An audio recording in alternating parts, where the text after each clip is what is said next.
Le Festival des Étoiles et des Ailes avait pour habitude de siéger à la Cité de l'Espace de Toulouse. Cette année, fin 2023, une nouveauté pour dynamiser l'événement, non pas dans le ciel, mais à l'Envol des Pionniers à Montaudran, lieu où toute l'histoire de l'aviation a commencé.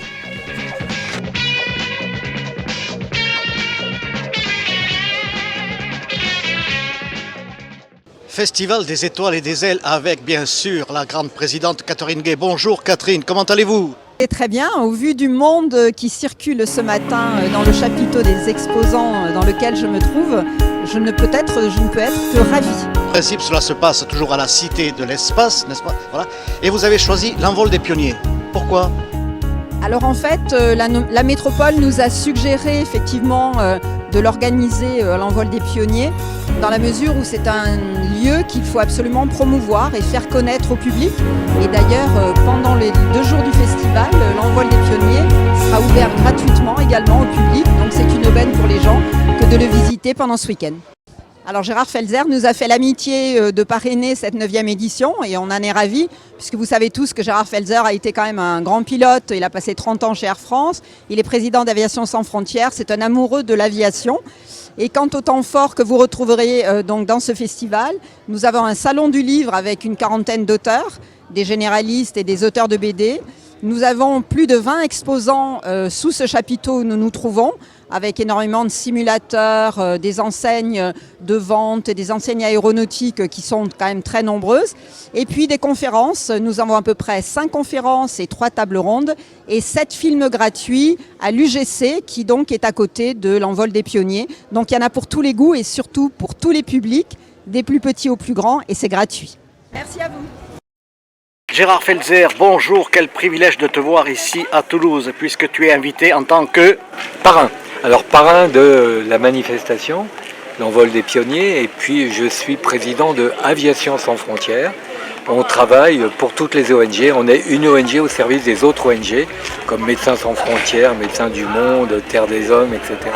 Handicap International, et on opère nos avions, nos propres avions, caravanes, essentiellement en Afrique. Donc voilà, je vais trouver que des amis ici. Certainement, mais on te connaît aussi bien sûr à la radio et à la télévision, notamment avec le BEA, ce fameux bureau enquête accident. Quand il se passe quelque chose de grave dans le monde, on fait appel à Gérard, c'est vrai ? Oui, il y a marqué crash sur mon front, c'est vrai qu'on m'appelle parce que j'essaie d'expliquer et ne pas prendre parti ni accuser qui que ce soit.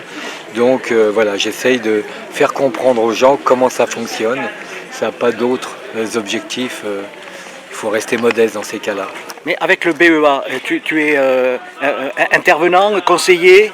Alors donc j'interviewe les amis du BEA que je connais bien. En effet, je ne fais pas partie du BEA, mais j'ai des connexions faciles avec tous les experts et les personnels navigants. J'essaie de me maintenir à niveau.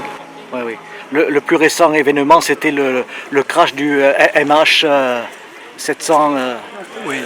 Alors la disparition, alors le Rio-Paris, oui, c'était un drame pour cette compagnie où tout le monde était concerné, les automatismes et puis la compréhension des automatismes. Enfin bon, bref, on essaye de éclaircir et puis le deuxième drame, c'est l'avion qui a disparu, qu'on n'a jamais retrouvé. Ça reste une énigme. Bon, bien sûr, spécialiste de l'aviation, c'est parce que toi-même tu as été pilote. Alors oui, j'ai 20 000 heures de vol à peu près, quoi. Ouais. Ça fait 160 millions de litres de pétrole, hein, j'ai fait le calcul, donc on peut être écolo. Hein. Ah, alors là, oui, effectivement. Ouais. Si tu étais plus jeune, excuse-moi de te le dire ça, oui. Est-ce que tu serais partant pour aller sur la Lune ? Ah ben, j'ai été candidat astronaute en 85. J'étais dans les 10 derniers, il n'en prenait que 5, j'ai pas été pris, ça a été le grand regret de ma vie. Mais enfin, un grand regret. J'étais au bout de la démarche. Ah oui, écoute, c'est vrai. Écoute, je te libère parce qu'il y a beaucoup de gens qui t'attendent et qui vont te saluer avec ferveur. C'est par ici, voilà. Merci Gérard, merci. À bientôt.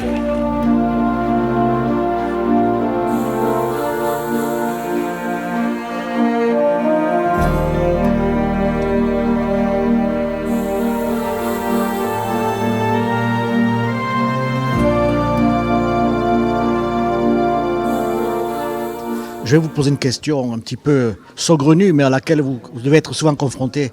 Est-ce que la Terre est bien ronde ? Écoutez, c'est une question qu'on s'est posée, qui était une question très légitime il y a 24 siècles. Et puis il y a 24 siècles, Aristote a donné des arguments tout à fait convaincants et parfaitement légitimes aujourd'hui encore sur la forme de la Terre. Il a dit que une éclipse de lune, c'était le moment où la Terre s'interposait entre la Lune et le Soleil, et que donc lors d'une éclipse de lune, on voyait l'ombre de la Terre se projeter sur la Lune, et cette ombre, c'est toujours un disque. Et donc un objet qui projette une ombre circulaire, quelle que soit la direction dans laquelle il est éclairé, c'est un objet sphérique. Donc fin de l'histoire.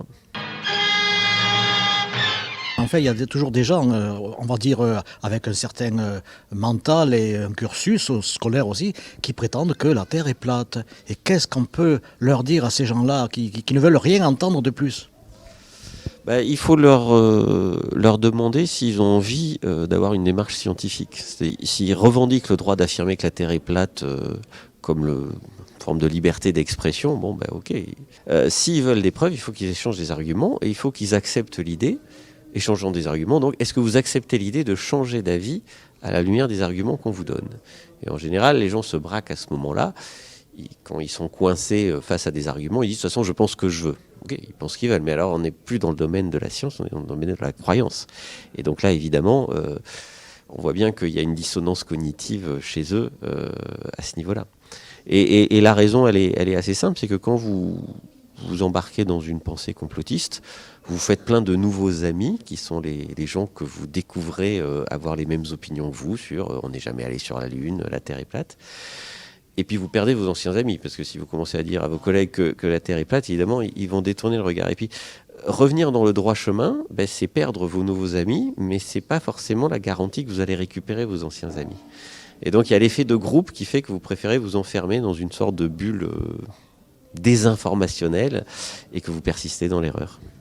Alors, peut-être que la solution serait d'inviter tous ces gens-là à aller dans l'espace. Ils se rendraient compte que la Terre, non seulement elle est ronde, mais c'est une sphère. Alors c'est ce qui a été proposé par le directeur du Muséum d'histoire naturelle de New York. Donc il parlait, je crois, de Kyrie Irving, qui est un célèbre basketteur américain, qui disait que la Terre est plate, malgré le fait qu'il voyage beaucoup en avion et qu'il voit le décalage horaire. Voilà. Et donc, comment il s'appelait, Neil deGrasse Tyson, voilà, le directeur du Muséum d'histoire naturelle, a dit on devrait l'envoyer dans l'espace et ne le faire redescendre que quand il aura reconnu qu'il avait tort.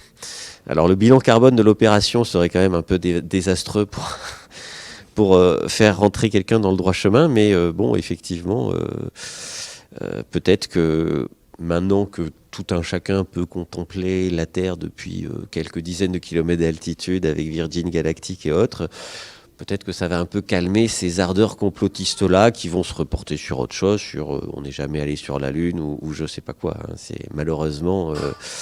le complotisme est une forme de maladie contre laquelle il est dur de lutter. Vous savez quoi ? Moi, je crois que la Terre est une sphère et qu'elle est ronde, oui, bien sûr. Et qu'elle tourne. Et depuis longtemps. Et qu'elle n'a pas fini de tourner. Merci, au revoir. Vous avez raison.